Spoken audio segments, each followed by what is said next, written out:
रात के 10 बज रहे थे। सुनसान हाईवे पर एक दौड़ती कार आकर एक ढाबे पर रुकी। सूट बूट पहना आदमी गाड़ी से उतरकर ज्यों ही आगे बढ़ ढाबे की ओर बढ़ा, एक 15 साल की लड़की उसके सामने आ गई। उस आदमी का नाम नरेंद्र था। लड़की हाथ जोड़कर बोली, साहब, अगर आप इस ढाबे पर खाना खाने जा रहे हो तो मत जाओ। नरेंद्र ने जिज्ञासा बस पूछा, क्यों? क्या इस ढाबे पर खाना अच्छा नहीं मिलता? लड़की घबराते हुए बोली, नहीं साहब, अच्छा खाना मिलता है, मगर आप आगे किसी ढाबे पर खा लीजिए। यहाँ नहीं खाएंगे तो मुझ गरीब की मदद हो जाएगी। नरेंद्र को लड़की की बात कुछ अजीब लगी। वह बोला, तुम्हारी मदद? भला तुम्हारी मदद कैसे हो जाएगी?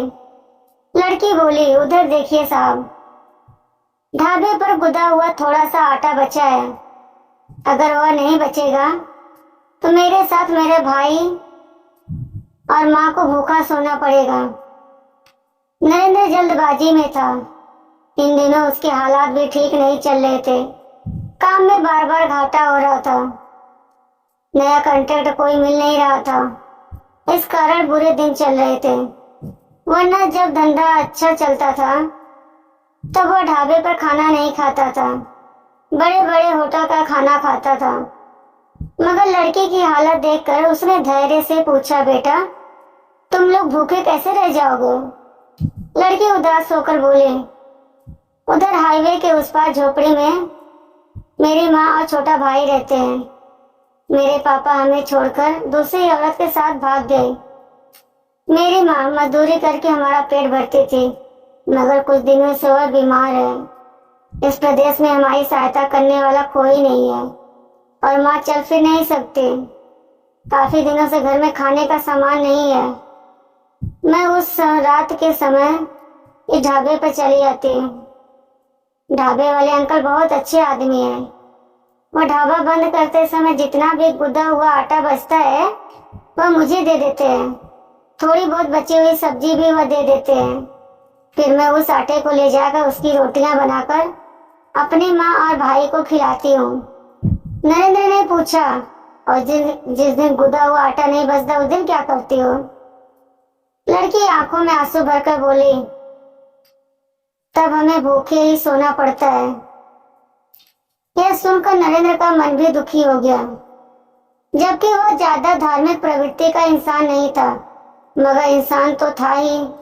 वह सोचने लगा, मैं जरा सी परेशानी में ही घबरा गया, जबकि दुनिया में ऐसे लोग भी हैं जिनकी परेशानियों का कोई अंत ही नहीं है। नरेंद्र ने फिर से पूछा, बेटा, तुम लोग दिन में क्या खाते हो? हाथों की उंगलियां एक दूसरे हाथ में फंसाकर धीरे से बोली, दिन में यहाँ खड़े होकर भीख मांगती हूँ। माँ को डर लगता है, वह मुझे दूर नहीं जाने देती। कोई दया करके 5 रुपया 10 रुपया देता है, तब हम सब उसके बिस्किट खा लेते हैं। नरेंद्र बोला, तुम रुको बेटा, मैं अभी आता हूँ। वो लड़की को वहीं छोड़कर ढाबे पे गया। फिर बोला, 2 आदमियों का खाना बना दो और 2 का बनाकर पैक कर दो भाई। ढाबे वाला बोला, वो लड़की आपको क्या कह रही थी? नरेंद्र बोला, कुछ नहीं भाई साहब, बस यूं ही अपनी मजबूरियां बता रही थी। ढाबे वाला नफरत भरे सर में बोला, मैंने सुन लिया साहब, वह आपसे क्या कह रही थी। ऐसे भिखारी को सर पर नहीं चढ़ बिठाना चाहिए। एक तो उनका पेट भरने के लिए आटा देता हूँ, ऊपर से मेरा ही धंधा ठप करने पर तुली है। नरेंद्र हंसते हुए बोला, अरे भाई नाराज मत हो, वह कुछ नहीं कह रही थी। हाँ, उसकी भूख उससे करवा रही थी। एक कमबख्त भूख बहुत बुरी चीज है। 24 घंटे भूखे रहकर देखना भाई, दुनिया में रोटी से ज्यादा कीमती और दूसरी चीज नजर नहीं आएगी। जब खाना बन गया तब नरेंद्र ने लड़की को पुकारा, बिटिया आजा खाना खा ले। लड़की झिझकते हुए आई। थाली में खाना देखकर बोली, ये खाना मैं ले जाऊं क्या? माँ और छोटे भाई के साथ मिलकर खाऊंगी। नरेंद्र बोला, नहीं, तुम इसे यहीं खा लो। माँ और छोटे के लिए और बनवाया है, वह ले जाना। उसके बाद वह खाने पे ऐसे टूट पड़ी जैसे कई दिनों की भूखी हो। उसको खाना खाते देखकर नरेंद्र की आंखों में आंसू आ गए, जिन्हें उसने चुपके से पोंछ लिया।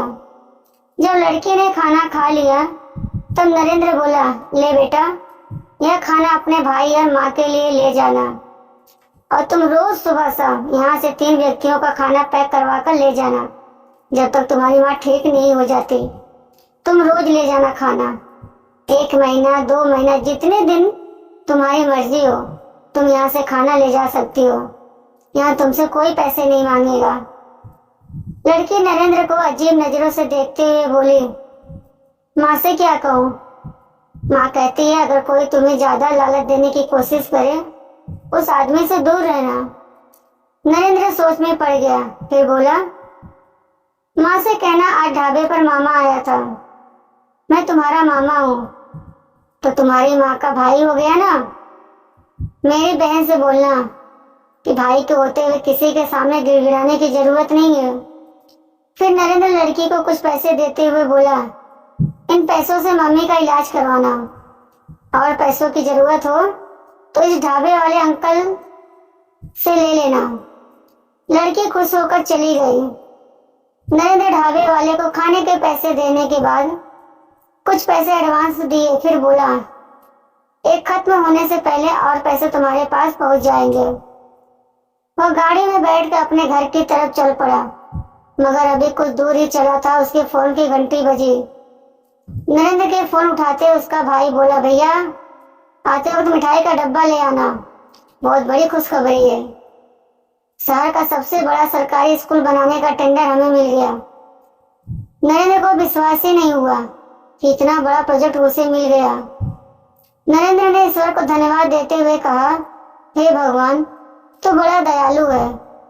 आज मैं जान गया हूँ कि तेरे बंदे पर कोई 1 रुपया खर्च करता है तो बदले में तू 1000 गुना करके लौटा देता है। नरेंद्र भगवान का धन्यवाद करते हुए अपने घर की ओर चल पड़ा।